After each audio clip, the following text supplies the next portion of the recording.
This is what you're up against, compact camera people. It's got to be good, and your app has to work. That SnapBridge, I got to make a whole video about this. I got to make a video about it. Nikon, fix SnapBridge. I'll say it again. Fix SnapBridge. Improve it. I'm tired of SnapBridge working for Z6 Mark III. It connects and it takes too long. Let's just be honest. Let's be honest. SnapBridge takes way too long to connect. All of my lights in here connect to an app. Newer has this backlight that hits right here. Well, hold on. Let me pin down the lights. Okay. All right. You can't see it too well, but there's a light right there. That is a Newer light, a 60-watt Newer light. That app works flawless. My lights back here are from LumeCube. Shout out to LumeCube. LumeCube, these backlights, okay? They're tall strip lights. They're like 4 feet tall tube lights. The app works flawless. Bluetooth, flawless. Easy, quick, turning them on. That's it, okay? Why are camera brand apps so bad? Okay, so bad. Oh my God, that's just a random brand because it just irks me. That's like I want to take my Nikon, shoot, download it, and share it as quick as possible. The best camera brand right now that is on top of their game when it comes to apps, I heard Red is really good. Okay. Haven't used it. I heard Reds is real good. But for regular ass people, Lumix. Their app just works.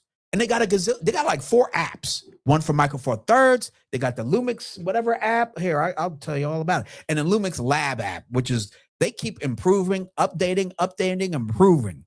Okay? Because they want you to use it. And if you want us to use your app, it's got to be usable.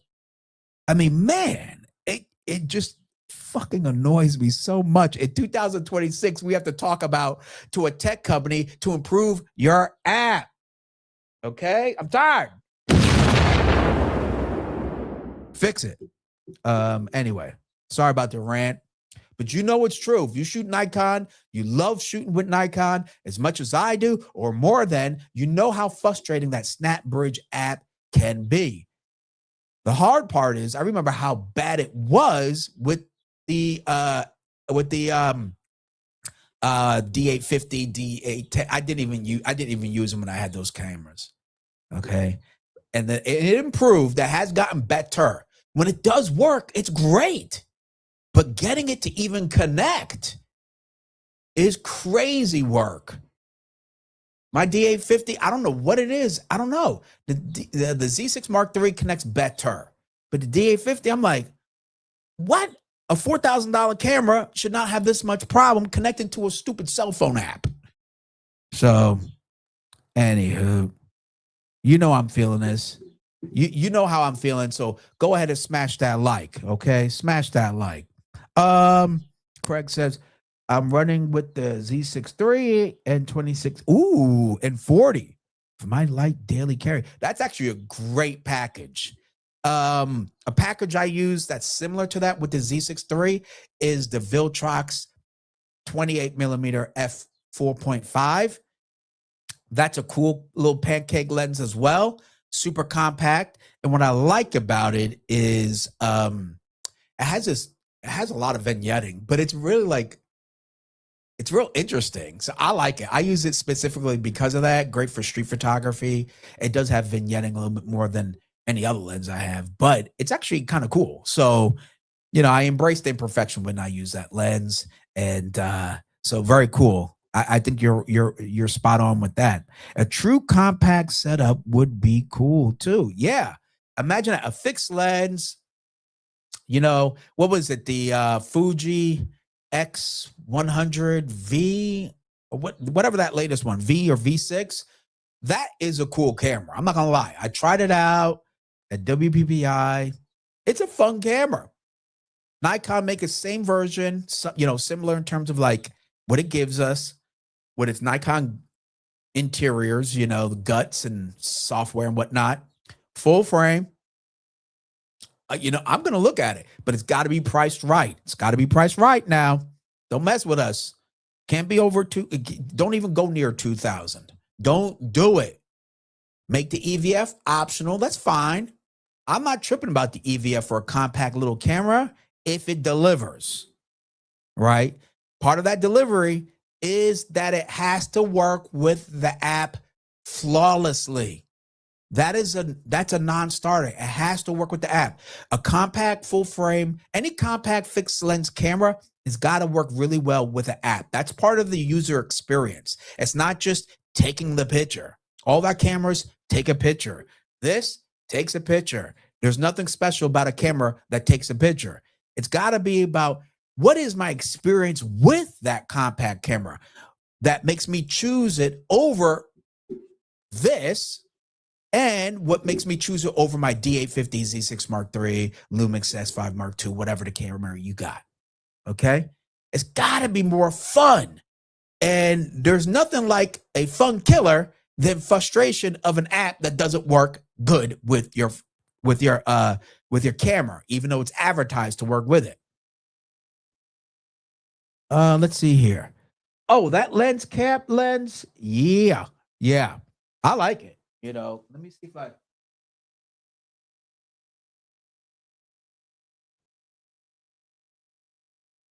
Here we are right here. Check this out. Bam. Okay. Little 28 mil. I like that it has its little cover right there. This thing's only $100. It's $100. Okay. $100, 28 mil, 4.5. Everything's going to be sharp in that photo. But it's fun to use. It's really fun. I don't know why. It is what it is. $100. All right. You're not going to solve world hunger with this lens, folks, but it's fun to use. And paired with the Z6 Mark III, it's nice. I like it. Has a little bit too much vignetting, but that's part of the characteristic of the lens. So like it or hate it, it's available. Oh, yeah, that's what I'm talking about. Fuji X100 V6. Jesus. But either way, yeah, absolutely. Exactly. All prices become crazy. Totally. Thank you very much. I appreciate you tuning in. Whoop. Thank you very much. I'm looking into third-party photo transfer apps too. And that's the thing. That's a shame. That is a shame. I forgot what it was during a photo shoot. During a photo shoot, or like right at the end of it, I was shooting with the the Z8, but I wanted to quickly just download a JPEG, right? And share it edit it real quick and share it with you guys before I even got home to look at the photos. Just like, hey, look at this awesome photo shoot, you know, stay tuned, whatever. And it was so frustrating to just connect the app, right? You have to like connect the app. You have to you have to connect the phone to the camera and then turn on the app. And then the app has to be connected to the It's just too much. Okay. So, you know, that's the next sound effect I need to get. We'll do it live. Okay. We'll do it live. Fuck it.